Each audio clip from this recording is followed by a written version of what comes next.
Começando então mais um vídeo aqui do canal Autotele News, eu sou o Kelvin Farias, seu careca favorito, e aqui eu falo de carro todos os dias, dou minha opinião sobre notícias do mundo automotivo. Antes de a gente começar rapidinho, se você quiser concorrer, se você quiser tentar a sorte com um dos dois Xbox Series S que a gente vai sortear, o link vai estar aqui na descrição, beleza? Agora sem mais enrolação, vamos para a notícia de hoje.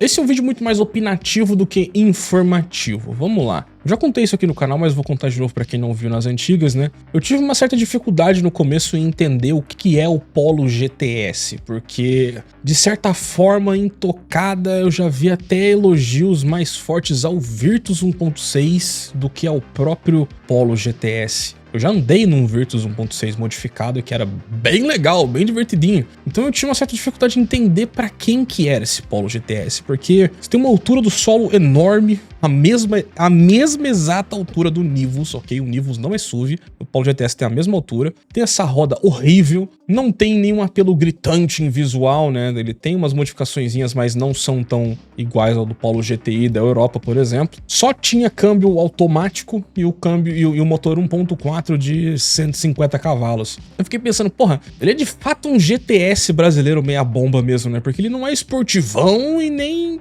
um Polo normal completo, ele fica naquele meio termo esquisito. Aí eu entendi que esse carro ele é não é pro entusiasta automotivo, esse carro é pro cara que tá na crise da meia-idade, tem os seus 50 anos, divorciou recentemente, quer se sentir jovem de novo, mas ele não quer abrir mão de certos confortos como um pneu com uma boa banda de rodagem, uma suspensão altinha pra não raspar nas coisas. Ele é o cara pro adulto conformado, o Polo GTS. Ele é o cara pro adulto de 45, 50 anos, já se conformou que não é jovem mais, que ele não vai ser um piloto, e ele quer só um carro que tem uma pimentinha a mais, mas sem abrir mão daqueles pequenos confortos do dia a dia. E eu passei a entender ele, né, mas pensando em quem eu sou, né, do que eu gosto da vida, se eu morasse na Europa, um Polo GTI faria muito mais sentido pra mim, até mais do que do Golf mesmo, porque eu gosto de carros pequenos, eu gosto de tração dianteira. Esse aqui tem o mesmo EA888, só que aqui ele tinha 210 cavalos, 230 cavalos, se não me engano, então tinha uma margem pra customização caso quisesse. Eu não customizaria. Pra mim, esse aqui seria um esportivo que eu iria fazer uns hot lapzinhos, aprender algumas coisas e usar no dia a dia também, tendo a suspensão mais dura e uma roda maior, porque eu não ia precisar dos confortos do cara conformado do Polo GTS. O Polo GTI sempre fez mais sentido na minha cabeça. Se eu morasse lá, é um carro que eu entraria no financiamento, sinceramente. É um carro bem mundo real, assim. Eu consigo me imaginar como um dono de um carro desse tranquilamente. E a Volkswagen, a grandiosa Volkswagen, olha pra um cara tipo eu, só que lá na Europa, e ela quer vender que isso aqui é o ideal pra ele, o que faz menos sentido ainda na minha cabeça. Esse aqui é o oficial agora, a versão que vai entrar em produção, o ID Polo GTI.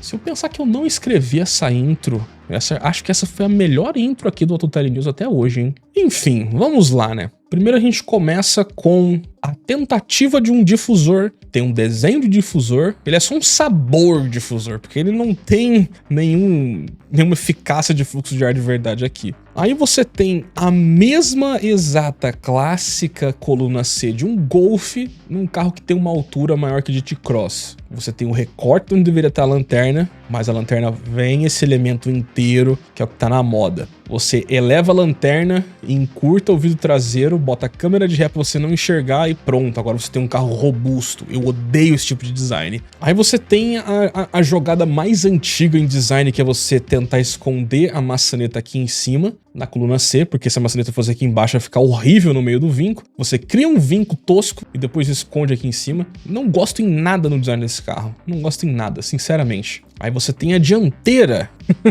que fica ainda pior. A dianteira mostra como esse carro tem coluna C demais para um hatch. A dianteira mostra aqui que tem esse vinco esquisitíssimo aqui no fender. E aí você tem esse recorte de capô levantado, né, para você ter uma zona de deformidade programada aqui entre capô e logo, que é o que tá criando esses carros narigudos, porque esse nariz deforma em caso de atropelamento, que é uma coisa muito europeia, essa merda. Você tem outra tendência de design que tá todo mundo copiando, que são essas luzes de posição aqui em pé, que não combina com nada. Ainda por cima você tem uma entrada de ar aqui embaixo, que deveria ser por eficiência, mas cria um aspecto de boca assim, ó. Essa é a boca desse carro, assim, ó. A boca dele tá pra baixo, jogada aqui no fim do para-choque. Feia pra caralho. Aí você tem uma barra branca. Cara, eu tô de saco cheio desses carros com essa barra branca de luz diurna.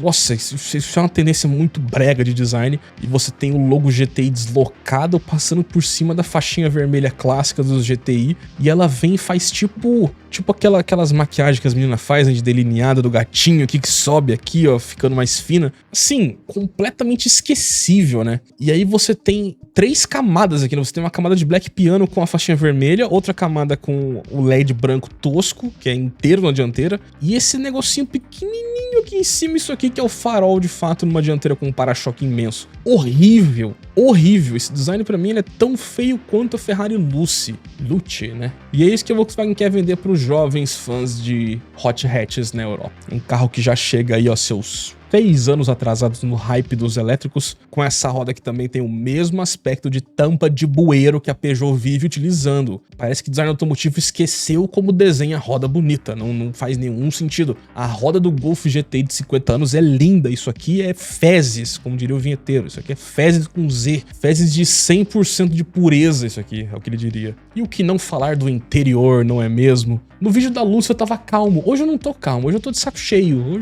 hoje eu tô com mais raiva do que naquele dia. Se eu tivesse gravando um vídeo da Lucy hoje, ia ser só palavrão, né? Mas enfim. A gente tem aqui mais um imbecil, que é mais uma... como é que fala? Mais um discípulo do designer do iPhone lá, né, com aquele interior bosta. A gente tem, né, mais um interior tosco. Você tem esse volante que tem esse embleminha GTI, mas que ele subiu e é o volante de um aro só, que dá um aspecto meio um sorriso banguela aqui horroroso. Você tem esses volantes, o grupo Volks desaprendeu a fazer volante. Eu tava lá na Alemanha ano passado com o Vini, eu entrei num Audi A6, não, num S6, e o carro deu um volante fino. Os caras tinham um volante espetacular até 6 anos atrás, e agora do nada todos os volantes são finos, tem um aspecto meio frágil. Os volantes uma bosta, uma bosta. O volante original do Golf 8 de 6 anos atrás era muito mais bonito. Aí você tem esse tabletzinho aqui jogado aqui, você tem um Samsung S22 tijolo aqui atrás, e tem um outro tablet jogado aqui, né? Eu acho incrível, né? Porque o governo diz que você não pode dirigir falando no telefone,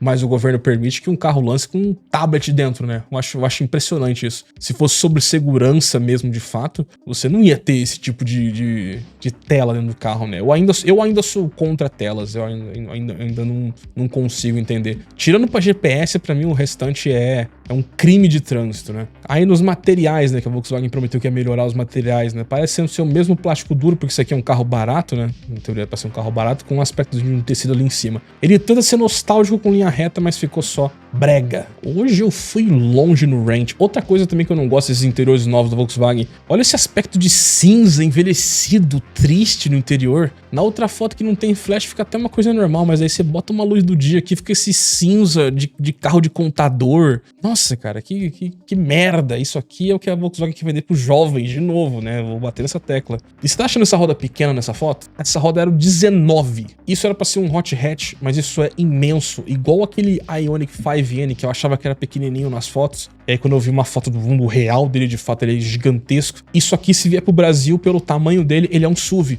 E era pra ser o hot hatch de entrada, né? Porque é um Polo. Puta que pariu, viu? Se fosse pra fazer um único elogio a este novo Polo GTI, que não tem um alcance longo, é até 400 km lá que ele faz com uma carga, não tem alcance longo porque ele não tem tanta bateria assim quanto outros carros. Se fosse fazer um único elogio, é a questão do preço, porque ele tem o exato mesmo preço convertido com inflação do lançamento do Polo GTI da geração anterior, que era combustão interna. Esse carro aqui ele vai custar 39 mil euros. Quando você converte a inflação, é o exato mesmo preço do lançamento do Polo GTI a combustão interna. Então, eles conseguiram trazer um esportivo elétrico com um custo até que baixo. 39 mil euros em Portugal, na Itália, é um dinheiro da porra? É, mas ainda é mais barato que um Golf R, né? Então fica naquele balanço ali, né? Ainda é mais barato que um Golf GTI, um Golf R. Só que o problema, né? O engraçado é que por mais que eles falam que tem a suspensão aqui, tem o freio, não sei o que, no fim das contas, em acerto dinâmico, nunca vai ser igual o Polo GTI, porque ele é um carro maçudo e pesado. Não divulgaram o peso porque deve ser horroroso, mas o mais engraçado de tudo, o mais irônico disso tudo é que esse carro lança com 223 cavalos no modo do motor elétrico, e o Polo GTI, eu fui checar aqui, ele tinha 226 cavalos. Então eles conseguiram manter o mesmo preço, mas com 3 cavalos a menos e a tocada pior. Essa é a evolução tardia dos hot hatches da Volkswagen. E já foi confirmado que não vai ter um novo Golf, um Golf 9. Vai ser o ID Golf daqui 4 anos. É só pensar nisso daqui maior. Esse é o futuro do Golf. Eu não consegui ficar sem colocar essa informação aqui, então fui pesquisar mais a fundo. Polo GTI em ordem de marcha, 1.240 quilos. ID Polo GTI, com 3 cavalos a menos, pesa 1.540 quilos. Você perde em posição de pilotagem, você perde em acerto dinâmico, você perde em potência. Tudo isso para ter uma isenção tributária, talvez por ser elétrico. Então, se o Polo GTS é o carro do cara que já se conformou com a vida e quer só se sentir um pouquinho jovem sem perder em certos confortos, se o GTS é isso no Brasil, pra mim, o Polo GTI é isso na Europa. Porque o jovem europeu não vai ter 39 mil euros pra dar nesse carro, e ele nem se ele tivesse, ele não iria querer. Quem vai comprar isso daqui é o cara que tem 45 anos, um bom crédito, um bom score no banco, né? Um bom score de seguradora. Ele se divorciou recentemente porque ele tomou um pé na bunda depois de velho. Ele vai comprar esse carro aqui e vai se sentir um pouquinho mais jovem, sem sair da zona de conforto dele. É isso que virou a Volks. Uma marca na crise da meia-idade. Essa é a minha opinião. Esse vídeo foi muito mais opinativo do que informativo. Você discorda? Caguei. É isso. Acabou. Um salve pros inscritos aí, pros membros. E até amanhã com mais um vídeo. Falou.